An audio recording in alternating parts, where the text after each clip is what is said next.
हमारे साथ है बाजार पर एक फंडामेंटल नजरिया देने के लिए। अमित, गुड आफ्टरनून, बहुत बहुत स्वागत है आपका। इस वक्त दो बिगीज की जिस तरह की अर्निंग्स आई और इनफैक्ट साइजेबल वेटेज है, चाहे आईटी हो और साथ ही बैंक्स हो।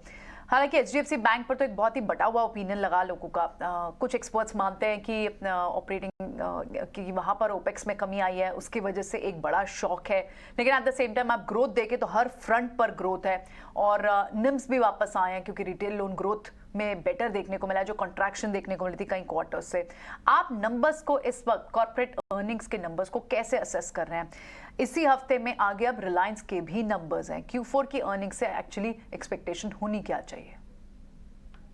टेक्नोलॉजी स्टॉक्स में देखिए, वैसे ही काफी कुछ धीरे धीरे फैक्टर हो गया था जो स्लो डाउन है, बट जिस तरह से गाइडेंस आया है इन्फोसिस का, आई थिंक मार्केट उसके लिए उतना प्रिपेयर्ड था नहीं, क्योंकि 4 to 7% का अगर आप रेवेन्यू गाइडेंस पूरे साल का देते हो फाइनेंशियल ईयर 24 का, और अगर आपने फाइनेंशियल ईयर 25 के अंदर भी अगर मान लीजिए वो सबड्यूड रहने वाला है, तो काफी तो जो डी रेटिंग है ये आई थिंक 23 टाइम्स जो अभी ये चल रहा था, वहां से ये 19 टाइम्स तक आई थिंक ये स्टॉक जाके रह सकता है। तो आई थिंक 19 टाइम्स के आसपास अगर ये स्टॉक आता है, मेरे ख्याल से अभी ऑलरेडी आज के फॉल के बाद 21.5 या 21 के आसपास है, तो that will be actually attractive level. लेकिन अगर डी रेटिंग होती है और जो हो रही है, तो इसका जो रिजल्टेंट होता है वो होता है टाइम करेक्शन। तो I think it is possible कि जब तक मार्केट BFSI, रिटेल और हाई एंड टेक्नोलॉजी, क्योंकि ये तीन एरियाज हैं जहां से ज्यादा डिमांड आती है ऑर्डर्स की इन कंपनीज की तरफ, अगर वहां पर ग्रोथ आती है थर्ड क्वार्टर ऑनवर्ड्स, क्योंकि S&P की अर्निंग्स थर्ड क्वार्टर से ऐसा लगता है कि थोड़ा रिवाइव होना स्टार्ट होंगी।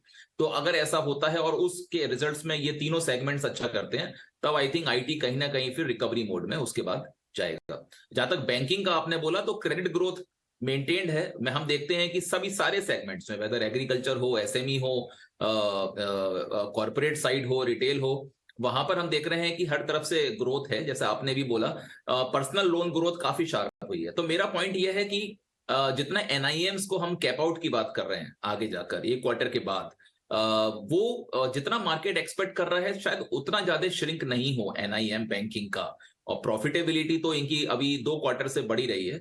तो अगर ऐसा होता है, क्योंकि पर्सनल लोन ग्रोथ काफी फास्ट है और साथ में जो कॉर्पोरेट लोन की रीप्राइसिंग है वो भी काफी अच्छी हो रही है, तो ये दोनों ही फैक्टर मेरे ख्याल से उतना NIMs को श्रिंक नहीं होने देंगे, तो जिस वजह से banking is on a strong footing going forward.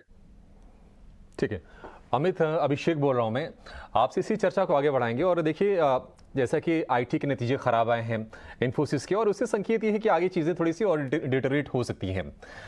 एक तरफ मॉनसून के लेके कुछ कमज़ोर कुछ कमेंट्री आई है, अल नीनो की आशंका जताई गई है। तो अगर अभी किसी को पोर्टफोलियो वाली चर्निंग करनी हो, IT से निकल के कहीं अगर जाना हो, तो आपको सेफ बेट्स और ख़ास तौर से वो एरियाज कौन से दिखते हैं जहां पर ग्रोथ दिख सकती है? आपका कन्विक्शन कहां पर है?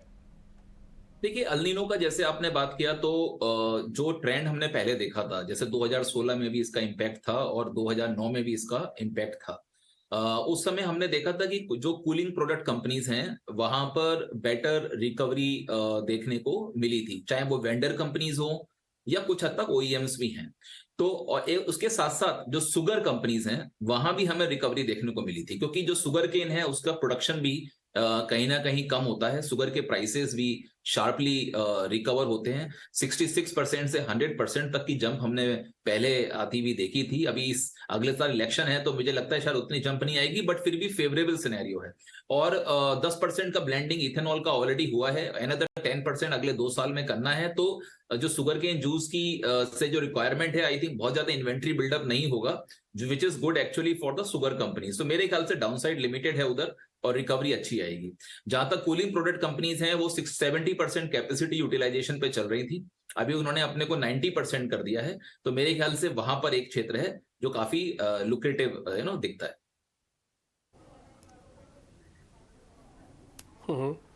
अमित, पहले तो बहुत शुक्रिया, आप ET Now स्वदेश को समय दे रहे हैं। मेरे दोनों सहयोगियों ने आपसे जो प्रेजेंट आप काम कर रहे हैं ना, उससे जुड़े हुए सवाल पूछे। मैं थोड़ा हिस्ट्री में आपको ले जाता हूँ। आप पहले डेरिवेटिव्स और टेक्निकल्स देखते थे, तो मैं जरा उसी से जुड़ा हुआ आपसे सवाल पूछता हूँ। नो डाउट आपने वो आज भी देखते ही होंगे, सर मार्केट के हिसाब से आपको क्या लग रहा है कि ये जो एक शॉर्ट कवरिंग रैली थी, थोड़ा मैं बोलूँगा कि एक्सटेंडेड शॉर्ट कवरिंग रैली थी, वो कंप्लीट हो गई है? अब हमको ये उम्मीद नहीं करनी चाहिए कम से कम अगले 2 महीने के लिए कि इस तरह का पुल बैक आएगा जब एक एक दिन के अंदर 100 150 पॉइंट निफ्टी चलेगा, 4% हफ्ते में आ जाएंगे रिटर्न्स? तो जैसे आपने बोला कि मार्केट में शॉर्ट्स बीच में काफी आए थे और उसके बाद जिस तरह से मार्केट ने रिकवरी ली और रिकवरी उसके बावजूद ली कि 3 बैंक्स का यूएस में कोलैप्स हुआ था, तो आई थिंक काफी लोग मार्केट में ऐसे हैं जो अभी भी स्टक होंगे अपनी पोजीशंस में, वो रोल ओवर भी करेंगे पोजीशंस और उस वजह से मार्केट शायद थोड़ा स्टेबिलिटी के साथ आई थिंक ट्रेड करने वाला है और धीरे धीरे, और ये लुक्रेटिव भी है। देखिए अगर आप फंडामेंटल्स को भी ऐड करें तो 5 ईयर का जो प्राइस टू अर्निंग एवरेज है 1 ईयर फॉरवर्ड वाला, मैं अभी फाइनेंशियल ईयर 25 में नहीं जा रहा हूँ, फाइनेंशियल ईयर 24 का भी अगर आप ईपीएस देखेंगे तो 950 के आसपास आता है।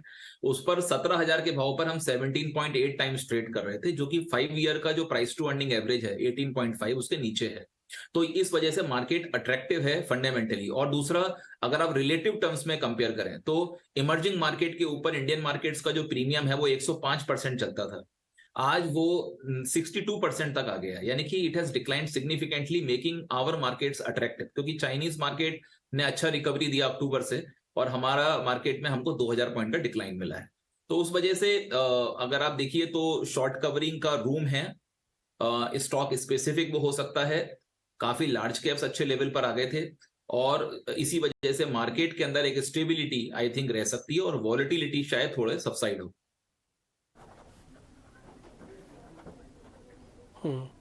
अमित, एक चीज़ और है, अगर मार्केट को ठीक है थोड़ा साइडवेज टू पॉजिटिव भी रहना है तो इसमें से लीडर कौन साबित होगा? FY23 के अंदर लीडरशिप किसके पास रहेगी? ये जो फाइनेंशियल ईयर शुरू हुआ है, रिलायंस के पास, L&T के पास, HDFC ट्विंस के पास, किसके पास? तो देखिए अगर आईटी वीक रहेगा तो बैंकिंग को तो लीड लेना ही पड़ेगा, क्योंकि जो टॉप 2 सेक्टर्स हैं निफ्टी में वेट के लिहाज से वो बैंकिंग और आईटी है। एनबीएफसीज में मेरे को लगता है कि उतना बड़ा शायद पुल बैक नहीं आएगा, क्योंकि कॉस्ट ऑफ फंड अभी भी उनके काफी ज्यादा हैं। तो banking is on a sweet spot और इस क्वार्टर में भी हमें लगता है कि जो ओवरऑल बैंकिंग का प्रॉफिटेबिलिटी है वो बढ़ने वाला है। तो पीएसयू बैंक्स भी परफॉर्म अच्छा कर सकते हैं, क्योंकि पीएसयू बैंक्स के अंदर कॉर्पोरेट लिंक्ड स्ट्रक्चर ज्यादा है और हम देख रहे हैं कि corporates are doing really good right now, क्योंकि पीएलआई बेनिफिट्स वगैरह की वजह से जो पुश है, जो क्रेडिट ग्रोथ है, वो कॉर्पोरेट साइड में भी रिकवरी हो रही है और काफी रूम है आगे रिकवरी होने का। तो उसका फायदा पीएसयू बैंक्स को भी मिलने वाला है। और जहां तक दूसरा है आई थिंक इंफ्रास्ट्रक्चर के क्षेत्र में, क्योंकि गवर्नमेंट ने फाइनेंशियल ईयर 23 में अपना 7.5 लाख करोड़ का कैपिटल एक्सपेंडिचर कर दिया था और अब 10 लाख करोड़ वो करेगा फाइनेंशियल ईयर 24 के अंदर, जिस वजह से stocks like L&T I think they are the direct beneficiary of this. Capital goods के अंदर ऑर्डर बुक जनरेशन ऑब्वियसली काफी अच्छा है, almost I think 14% year on year growth है वहां पर। और कैपिटल एफिशिएंसी, अगर आप एफिशिएंसी देखिए तो वो बेटर हुई है। तो L&T में अगर वर्किंग कैपिटल टू सेल्स देखिए, यानी कि उतनी ही सेल्स पर जितना मेरे को वर्किंग कैपिटल की रिक्वायरमेंट है, वो ऑलमोस्ट 400 बिप्स से डिक्लाइन हो गई है ओवर द ईयर्स। पहले 24% था, अभी 20% है। काफी नॉन कोर एसेट्स को बेचा है। तो आई थिंक ये सब की वजह से आज भी L&T 2000 के आसपास है और मार्केट और बल्कि ऊपर है और मार्केट काफी नीचे 1000 पॉइंट के बियॉन्ड तक फॉल हो गया था। It shows outperformance, it shows कि new money is going now into these spaces and they are likely to perform better. Alright, ठीक है, एब्सोल्युटली। अमित, बहुत बहुत शुक्रिया आज समय देने के लिए और अपने व्यूज हमारे साथ शेयर करने के लिए बहुत बहुत शुक्रिया आपका। सारे सेक्टर्स हाईलाइट किया अमित ने जो उन्हें लगता है कि जहां पर आपको बुलिश बेट्स रखनी चाहिए, पोर्टफोलियो में एडेड होने चाहिए।